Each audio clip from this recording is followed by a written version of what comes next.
నమస్కారం, నా పేరు రాజేశ్వరి. నేటి సిటీ న్యూస్కు స్వాగతం. ఇండియన్ రెడ్ క్రాస్ సొసైటీ సహకారంతో మంచిర్యాల మున్సిపల్ కార్పొరేషన్ కార్యాలయంలో బ్లడ్ బ్యాంక్ క్యాంపు నిర్వహించారు. మున్సిపల్ కమిషనర్ ఆదేశాల మేరకు ఇండియన్ రెడ్ క్రాస్ సొసైటీ సహకారంతో బ్లడ్ బ్యాంక్ క్యాంపు నిర్వహించడం జరిగింది. ఇటు బ్లడ్ క్యాంపులో సుమారు 50 మంది మున్సిపల్ సిబ్బంది రక్తదానం చేశారు. అనంతరం మున్సిపల్ కార్యాలయంలో మెప్మా తరపున ఫుడ్ మేళా ఏర్పాటు చేశారు.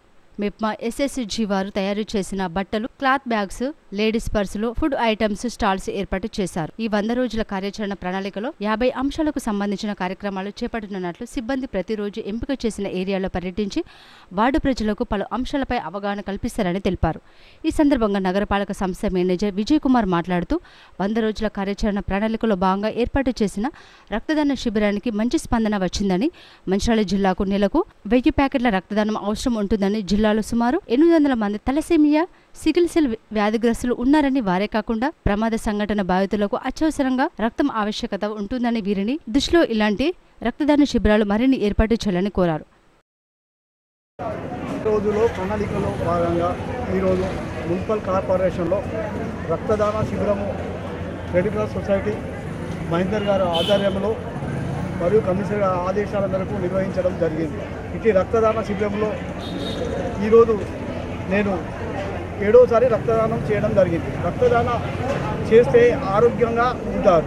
రక్తదానం ఇచ్చి మరొక జీవితాలను, కొంతమంది జీవితాలను కూడా ఆదుకోవాల్సిన అవసరం మనకు ఉంది. కాబట్టి ఇక ఉన్న ప్రతి ఒక్కరు కూడా ward officers, bill collectors, senior assistant ప్రతి ఒక్కరు కూడా రక్తదానం చేసి కొంతమంది జీవితాలను కాపాడుతారని ఆశిస్తున్నాను. యాక్టివిటీలో భాగంగా మున్సిపల్ కార్పొరేషన్లో ఈ రెడ్ క్రాస్ సొసైటీ ఆధ్వర్యంలో మహేందర్ గారి సహాయ సహకారంతో ఇక్కడ మనం బ్లడ్ డొనేషన్ క్యాంపు పెట్టడం జరిగింది. ఈ ప్రోగ్రామ్ సక్సెస్ చేసినందుకు మా మహేందర్ గారికి ధన్యవాదాలు తెలుపుతున్నాను. మంచిర్యాలలో బ్లడ్ డొనేషన్ అనేది చాలా ఇంపార్టెంట్. ఎందుకంటే యాక్సిడెంట్ కానీ, చిన్నపిల్లలకు తలసేమి కానీ వాటికి 1000 ప్యాకెట్ అవసరం ఉంటుంది. కాబట్టి మీరు ఎక్కడున్నా మీకు ఏమైనా అవసరం ఉంటే మీరు కూడా ఇవ్వగలని, 2 నెలలకు ఒకసారి ఖచ్చితంగా ఇవ్వాలని చెప్పేసి అక్కడ ఇవ్వాలన్నా కూడా మన మహేంద్ర గారికి కాంటాక్ట్ కావాలని చెప్పేసి. కేతన్పల్లి మున్సిపాలిటీ పరిధిలోని అమరావతి గ్రామంలో రెవెన్యూ సదస్సును నిర్వహించారు. ఈ సందర్భంగా మందమరి తహసీల్దార్ సతీష్ కుమార్ భూభారతిపై ప్రజల అవగాహన కల్పించి భూ సమస్యలు ఉంటే పరిష్కరించుకోవాలని సూచించారు. మందమరి మండలం కేతన్పల్లి మున్సిపాలిటీ అమరావతి గ్రామంలో తహసీల్దార్ సతీష్ కుమార్ భూభారతి కార్యక్రమాన్ని మంగళవారం నిర్వహించారు. ఈ సందర్భంగా ఆయన మాట్లాడుతూ రైతులు ఎలాంటి భూ సమస్యలు ఉన్నా భూభారతి కార్యక్రమాన్ని సద్వినియోగం చేసుకోవాలని సూచించారు. భూ సమస్యలు ఉన్నవారు మండల పరిధిలో ఇప్పటి వరకు రైతుల నుండి 203 దరఖాస్తులు వచ్చాయని, కలెక్టర్ ఆదేశాల మేరకు త్వరలోనే రైతుల సమస్యలను పరిష్కరిస్తామని హామీ ఇచ్చారు. ఈ నెల 4వ తేదీ నుండి 19వ తేదీ వరకు భూభారతి అవగాహన సదస్సును నిర్వహిస్తున్నట్లు తెలుపుతూ, మిగిలిన 2 రోజుల్లో ఎలాంటి సమస్యలు ఉన్నా భూ యజమానులు మందమరిలో నిర్వహించే భూభారతి అవగాహన సదస్సులో దరఖాస్తులు చేసుకోవాలని కోరారు. అలాగే ఇట్టి అవకాశాన్ని వినియోగించుకోవాలని నేరుగా తహసీల్దార్ కార్యాలయంలో సంప్రదించవచ్చని స్పష్టం చేశారు. ఈ అవగాహన సదస్సులో మండల రెవెన్యూ ఇతర అధికారులు పాల్గొన్నారు. మందమరి ప్రజలకు నమస్కారం. అలాగే రైతులకు మరియు ప్రజలకు తెలియజేయడం ఏమనగా, రాష్ట్ర ప్రభుత్వ ఆదేశానుసారము మందమరి మండలంలో 4/6/2025 నుండి 19/6/2025 వరకు ఉదయం 10 గంటల నుండి 4 గంటల వరకు భూభారతి గ్రామసభ నిర్వహించడం జరిగినది. ఈరోజు వరకు మన మండలంలో ఉన్న 10 గ్రామాలకు గాను 9 గ్రామాలు పూర్తి అయినవి. అందులో రైతులు చాలామంది వాళ్ళ సమయాన్ని సద్వినియోగం చేసుకున్నారు, దరఖాస్తులు ఇచ్చినారు. అంటే ఎలాంటి ఇబ్బంది లేకుండా ప్రశాంతంగా జరిగింది.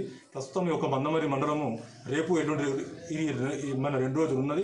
ఆ 2 రోజులు కూడా మందమరి రైతులు అందరూ ఈ ప్రభుత్వం ఇచ్చిన ఆదేశానుసారంగా అందరూ సద్వినియోగం చేసి కోరుకుంటున్నాను. ఈ రోజు వరకు 206 దరఖాస్తులు వచ్చినాయి. వాటిని ప్రభుత్వం ఇచ్చిన ఆదేశానుసారం గడువు లోపలనే రైతులకు అందరికీ న్యాయం చేయడానికి సిద్ధంగా ఉన్నాము మరి రెవెన్యూ డిపార్ట్మెంట్ తరఫున. అలాగే ఎవరైనా మిస్ అయినా కానీ, ఈ గ్రామసభ జరిగిన సమయంలో మేము ఊళ్ళో లేకుంటే కొన్ని పెళ్లిళ్ళు ఉండే అలాంటి ఏమన్నా ఇబ్బందులు ఉన్నా కానీ 21 తర్వాత ఆ రైతులు మన మండల కార్యాలయానికి వచ్చి వాళ్ళు కూడా ఇచ్చినా కానీ, వాళ్ళ సమస్య చెప్పినా కానీ ఎప్పుడు వాళ్ళ సమస్య స్వీకరించి ప్రభుత్వం తరఫున ఈ రైతులకు న్యాయం చేస్తామని తెలియజేస్తున్నాం. తెలంగాణ బొగ్గు గని కార్మిక సంఘం శ్రీరాంపూర్ ఏరియా ఉపాధ్యక్షుడిగా ఎన్నికైన తెలంగాణ ఉద్యమకారుడు బండి రమేష్ను బీఆర్ఎస్ నాయకులు శాల్వాలతో ఘనంగా సన్మానించారు. నస్పూర్ పట్టణంలో బీఆర్ఎస్ సీనియర్ నేత, మాజీ కౌన్సిలర్ బేర సత్యనారాయణ ఆధ్వర్యంలో పార్టీ నాయకులు బండి రమేష్ను ఘనంగా సన్మానించారు. ఈ సందర్భంగా బేర సత్యనారాయణ మాట్లాడుతూ, బండి రమేష్కు ఉపాధ్యక్ష పదవి రావడం సంతోషంగా ఉందన్నారు. తెలంగాణ ఉద్యమంలో ఆయన చురుకైన పాత్ర పోషించారని, పార్టీ ఆవిర్భావం నుండి ఆయన గులాబీ జెండాను మోస్తూ వచ్చారని తెలిపారు. కార్మిక సమస్యలపై పూర్తి అవగాహన ఉన్న నేతగా ఈ ప్రాంత కార్మిక సమస్యల పరిష్కారానికి కృషి చేయాలని చేయాలని కోరారు. ఈ కార్యక్రమంలో నాయకులు మేడం తిరుపతి, ఆగునూరి సంపత్ కుమార్, పొగాకు రమేష్, తిరుమలరావు, మంత్రి ప్రకాష్ తదితరులు పాల్గొన్నారు. మంచిర్యాల రామకృష్ణపూర్ లయన్స్ క్లబ్ ఆధ్వర్యంలో బీజన్ సెంటర్లో మెగా వైద్య శిబిరాన్ని నిర్వహించారు. ఈ సందర్భంగా శిబిరానికి వచ్చిన వారికి వైద్య పరీక్షలు చేసి మందులు పంపిణీ చేశారు. మంచిర్యాల రామకృష్ణపూర్ లయన్స్ క్లబ్ ఆధ్వర్యంలో పట్టణంలోని బీజన్ సెంటర్లో మెగా వైద్య శిబిరాన్ని మంగళవారం నిర్వహించారు.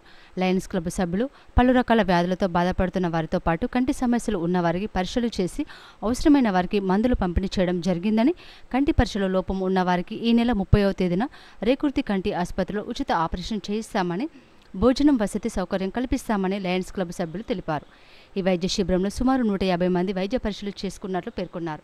ఈ కార్యక్రమంలో లయన్స్ క్లబ్ సభ్యులు డాక్టర్ సుగుణాకర్ రెడ్డి, వెంకటేశ్వర్లు, లత, రాజేష్ ఖన్నా, శ్రీనివాస్ రెడ్డి, ఆడేపు లక్ష్మణ్, కృష్ణయ్య ఇతర సభ్యులు పాల్గొన్నారు. రామకృష్ణపూర్ బీజోన్లోని శ్రీలక్ష్మి గణేష్ మండపం వద్ద Lions club of Mancherial golden Jubilee మరియు లయన్స్ క్లబ్ ఆఫ్ రామకృష్ణపూర్ వారు సంయుక్తంగా ఉచిత కంటి వైద్య శిబిరాన్ని నిర్వహిస్తూ ఉన్నారు. దీని సుమారుగా 100 మంది పరీక్ష చేయించుకోవడానికి వచ్చారు. వారిలో కంటి ఆపరేషన్ అర్హత సాధించిన వాళ్ళకి ఈ నెల జూన్ 30వ తారీఖు నాడు రేకుర్తికి పంపించడం జరుగుతుంది. వాళ్ళకి ఉచితంగా కంటి ఆపరేషను, ఉచితంగా బోధన సౌకర్యము, ఉచితంగా బస్సు ప్రయాణం, ఎన్ని సౌకర్యాలు మా లయన్స్ క్లబ్ తరఫున మేము అందిస్తూ ఉన్నాం. కాబట్టి ఇలాంటి గొప్ప సేవలు అందుకోవడానికి రామకృష్ణపూర్ బీజోను మరియు పరిసర ప్రాంత ప్రజలు కూడా ఈ అవకాశం సద్వినియోగం చేసుకోండి. ఈ రేకుర్తి హాస్పిటల్ అనేది ఇప్పటి వరకు 2 లక్షల ఉచిత ఆపరేషన్ చేయడం జరిగింది. ఒక పెద్ద రికార్డ్ ఇది. 2 లక్షల ఉచిత ఆపరేషన్ చేయడం జరిగింది. కొన్ని వేల మందికి ఈ ఓపీ క్యాంప్స్, ఇటువంటి క్యాంప్స్ పెట్టామన్నమాట. కాబట్టి ఈ లయన్స్ ఇంటర్నేషనల్ అనేది అంటే ప్రపంచవ్యాప్తంగా 2008 దేశాలలో లయన్స్ క్లబ్ సేవలను మీరు అందుకోవాల్సిన కోరుతున్నాం. ఏది ఏమైనా ఈ లయన్స్ క్లబ్ రామకృష్ణపూర్ వాళ్ళకి ప్రత్యేకంగా ధన్యవాదాలు. మంచి కార్యక్రమం చేపడుతుంది. మీ అందరూ అభినందనలు. ఇంకా ఎవరైతే నీడీ పీపుల్ అంటే అవసరమైన వాళ్ళు ఎవరు వాళ్ళని గుర్తించి మన లయన్స్ క్లబ్ ద్వారా పొందే ప్రతి సేవను వాళ్ళకు అందజేసే విధంగా మేము ప్రయత్నం చేయాలని మీకు కోరుతాను. నా పేరు Modumpara Venkateshwar, district chairperson of eye camps. మేము ఈ ఉమ్మడి ఆదిలాబాద్, ఉమ్మడి కరీంనగర్ జిల్లాల నుంచి మా 320G లైన్ డిస్ట్రిక్ట్ ఉంటుంది. ఇక్కడ ఏ కార్యక్రమమైనా అన్ని లయన్స్ క్లబ్ ద్వారా మేము చేపడతాం. ఇవే కాకుండా బ్లడ్ డొనేషన్స్, తర్వాత ఎవరికైనా ప్రకృతి విలేదానం సంబంధించిన మేము సాయం చేస్తూ ఉన్నాం. తర్వాత పిల్లలకు సంబంధించిన పాఠశాల కూడా వాళ్ళ సమీక్ష అవగాహన అవి సదస్సులు పెడతా ఉన్నాం. వాళ్ళు ఏ సమస్యలు మేము టేకప్ చేస్తాం సార్. మీరు వచ్చేసి లయన్స్ క్లబ్ సంప్రదిస్తే చాలు. ఈ సమస్యలను కూడా మా ద్వారా గవర్నమెంట్ చేస్తూ ఉంది. గవర్నమెంట్తో పాటుగా మా లయన్స్ క్లబ్ వాళ్ళు కూడా చేస్తూ ఉన్నారు. కాబట్టి ఇటువంటి మంచి అవకాశాన్ని ఉపయోగించవలసిన రామకృష్ణపూర్ బీజోన్ మరియు పరిసర ప్రాంతాలు ఉపయోగించాలని లయన్స్ క్లబ్ ఆఫ్ రామకృష్ణపూర్ మరియు అదేవిధంగా Lions club of Mancherial golden Jubilee ఆధ్వర్యంలో ఉచిత కంటి పరీక్షలు ఈ వినాయక మండపం వద్ద నిర్వహించడం జరిగింది. ఇప్పుడు ఎవరైతే డిటెక్ట్ అయ్యి ఆపరేషన్ అయిన అవసరం ఉన్న వారికి ఉచితంగా కరీంనగర్లోని రేకుర్తి హాస్పిటల్లో మేమే తీసుకుపోయి ఆపరేషన్ చేయించడం జరుగుతుంది. ఇంకా ముందు కూడా ప్రతి నెలలో 1-2 సార్లు ఇక్కడ నుండి ఇదే విధంగా కొనసాగుతుందని మేము చెప్తుంటున్నాం.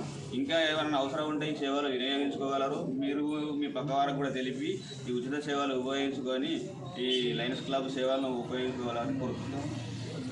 లయన్స్ క్లబ్ నడిపించడం జరుగుతుంది. మరి ప్రతి సంవత్సరము ఎంతో కొంతమందికి ఉచితంగా ఆపరేషన్లు చేయించడం జరుగుతుంది. ఎంత చక్కటి హాస్పిటల్ ఉందంటే కరీంనగర్లో పెద్ద హాస్పిటల్ ఉంది, ఫ్రీగా ఏసీ హాస్పిటల్ ఉంది, మించి డాక్టర్లు ఉన్నారు, ఫ్రీగా ఆపరేషన్ చేస్తారు. మీరంతా ఈ రామకృష్ణపూర్ ప్రజలు కావచ్చు, చుట్టుపక్కల వాళ్ళు కావచ్చు, ఎవరైనా కూడా ప్రజలు కంటి ఆపరేషన్ చేయించుకోవాలంటే తప్పకుండా లయన్స్ క్లబ్ వాళ్ళని సంప్రదిస్తే ఫ్రీగా ఆపరేషన్ చేయించడం జరుగుతుంది.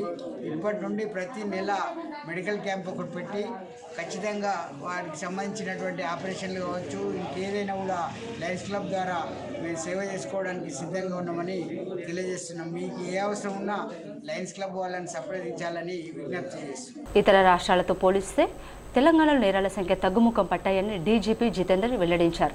జిల్లాల పర్యటనలో భాగంగా ఆయన మంగళవారం వికారాబాద్ జిల్లాలో పర్యటించారు. ఈ సందర్భంగా జిల్లా పోలీస్ అధికారులతో సమావేశం అయ్యారు. ఈ సందర్భంగా ఆయన మాట్లాడుతూ ఇతర రాష్ట్రాలతో పోలిస్తే రాష్ట్రంలో సైబర్ నేరాలు తగ్గాయని అన్నారు. నార్కోటిక్ నియంత్రణలో తెలంగాణ దేశంలోనే అగ్రస్థానంలో ఉందని పేర్కొన్నారు. తెలంగాణ రాష్ట్రంలో గంజాయి ఉత్పత్తి లేదని, ఇతర రాష్ట్రాల నుంచి మన రాష్ట్రం మీదుగా సరఫరా అవుతుందని అన్నారు. నకిలీ విత్తనాల కట్టడి కోసం రాష్ట్రంలో ప్రత్యేక నిఘా బృందాలు ఏర్పాటు చేశామని తెలిపారు. రోడ్డు ప్రమాదాల నివారణ కోసం పోలీస్ శాఖ చర్యలు తీసుకుంటుందని అన్నారు. తెలంగాణ రాష్ట్రంలో ప్రజలకు ఉత్తమమైన సేవలు అందిస్తామని 100 డయల్ను సద్వినియోగం చేసుకోవాలని సూచించారు. వికారాబాద్ జిల్లాలో 60 రోడ్డు ప్రమాదాల పాయింట్స్ను గుర్తించామని అన్నారు. మీడియా సమావేశంలో ఐజీ సత్యనారాయణ, డిఐజీ తఫీర్ ఇక్బాల్ పాల్గొన్నారు. బ్లాక్ స్పాట్స్ ఐడెంటిఫై చేశారు. ఐ థింక్ 16 బ్లాక్ స్పాట్స్ డిస్ట్రిక్ట్లో ఐడెంటిఫై చేశారు. సో నేషనల్ హైవే కానీ, స్టేట్ హైవే డిపార్ట్మెంట్ కానీ, తర్వాత పంచాయతీరాజ్ డిపార్ట్మెంట్ అందరితో కోఆర్డినేట్ చేసుకొని దానికి పరిష్కారం చేస్తారు. తర్వాత as per information collector, SP and other departments కోఆర్డినేషన్తో ఇది బ్లాక్ స్పాట్స్ కూడా రిపేర్ చేస్తారు. సో దట్ యాక్సిడెంట్స్ తగ్గిపోతాయి. జనరల్గా యాక్సిడెంట్స్లో ఏమవుతుంది, 70% ఇంజనీరింగ్ ఉంటుంది, 30% ఎన్ఫోర్స్మెంట్ ఉంటుంది. సో మన ఎన్ఫోర్స్మెంట్ కూడా చేస్తున్నాము. తర్వాత ఇంజనీరింగ్ ఆస్పెక్ట్స్ కూడా అటెండ్ చేసి దానికి ఇంప్రూవ్మెంట్ చేస్తాం.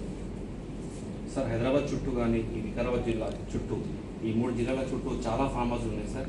అక్కడ అనేక అసాంఘిక కార్యక్రమాలు. సో పోలీస్ శాఖ తరఫున ఎటువంటి కట్టడి చేస్తారు సార్? అది కూడా డిస్కషన్ చేయటం జరిగింది. సో మీకు అందరికీ తెలుసు, మాకు ఇన్ఫర్మేషన్ వస్తే మనం యాక్ట్ చేస్తున్నాము.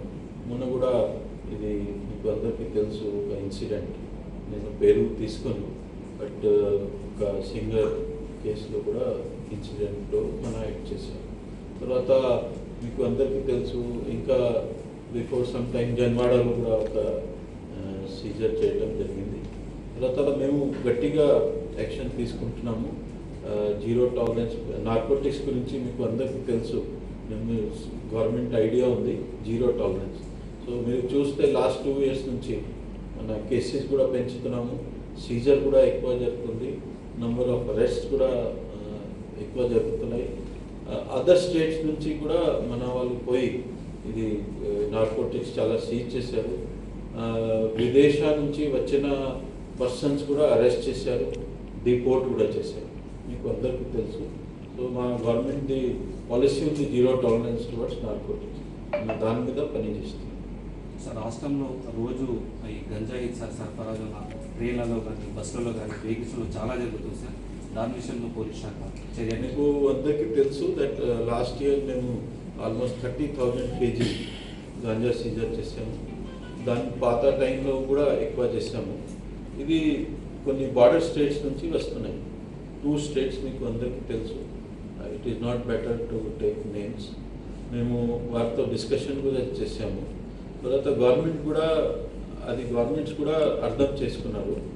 సో వారు ఆల్టర్నేట్ క్రాప్ ప్యాటర్న్ కూడా ఫెసిలిటీ ఇస్తున్నారు ట్రైబల్స్కి ఆర్ పూర్ పీపుల్ రూరల్ ఏరియాలో. వారు whose ever was growing ganja వారికి ఆల్టర్నేటివ్ క్రాప్స్ కూడా ఇస్తున్నారు. సో కొన్ని స్టేట్స్లో చాలా తగ్గిపోయినాయి, ఆల్మోస్ట్ 60-70% వరకు వారు క్రాప్ కూడా డిస్ట్రాయ్ చేశారు. తర్వాత సిమిలర్లీ అనదర్ స్టేట్ ఆల్సో వారు కూడా నాది 3-4 times డీజీ గారితో కూడా డిస్కషన్ అయింది. వారు కూడా గవర్నమెంట్కి చెప్పి ఆల్టర్నేటివ్ క్రాప్స్ ఇస్తున్నారు. So definitely in coming time ganja production కూడా తగ్గిపోతుంది. మన స్టేట్లో ఎక్కువ ప్రొడక్షన్ లేదు, ఎక్సెప్ట్ ఫ్యూ ఇండివిజువల్ హౌసెస్లో some few ganja plants grow చేస్తున్నారు. But as such large scale production లేదు మన స్టేట్లో. మన స్టేట్ మోస్ట్లీ ట్రాన్జిట్గా ఉంది. సో ఇక్కడ నుంచి అదర్ స్టేట్స్కి కూడా గంజా పోతుంది. మనం చాలాసార్లు ఇంటర్సెప్ట్ చేస్తున్నాము. As I told last year కూడా 30,000 kg వరకు గంజా సీజ్ చేసుకున్నాము. దాని ప్రీవియస్ ఇయర్ కూడా చేసుకున్నాము, ఈ సంవత్సరం కూడా చేస్తున్నాము. నేటి సిటీ న్యూస్ ఇంత సమాప్తం. తిరిగి ప్రసారమే సిటీ న్యూస్లో మళ్ళీ కలుసుకుందాం. అంతవరకు సెలవు, నమస్కారం.